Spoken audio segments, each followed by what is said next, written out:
भाजपच्या मंत्री पंकजा मुंडे यांचे पीए अनंत गर्जे यांच्या पत्नी डॉक्टर गौरी पालवे यांच्या आत्महत्येमुळे बऱ्याच दिवसांपासून मोठी खळबळ उडाली आहे। गौरी यांनी मुंबईतील घरी गळफास घेऊन आत्महत्या केल्यावर तिच्या माहेरच्या लोकांनी सासरच्या मंडळींवर गंभीर आरोप केले।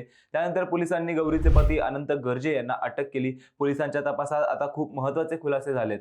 पोलिसांना सीसीटीव्ही फुटेज मिळालेत, ज्यात गौरीचा मृत्यू झाल्याचे समजल्यावर अनंतने आपले डोके भिंतीवर आपटण्याचा प्रयत्न केला होता। त्यामुळेच त्यांच्या डोक्याला दुखापत झाली होती। अनंत गर्जेने खिडकीतून घरात प्रवेश केला होता, त्यामुळे पोलिसांनी खिडकीला जाळ्या बसवणाऱ्या व्यक्तीकडून जाळीतून आतमध्ये जाता येते की नाही याची खात्री करून घेतली। कोर्टात पोलिसांनी हे सर्व माहिती दिली आहे। या प्रकरणात सत्य बाहेर काढण्यासाठी अनंत गर्जेची पॉलिग्राफी टेस्ट आणि मानसशास्त्रीय तपासणी देखील केली जाणार आहे।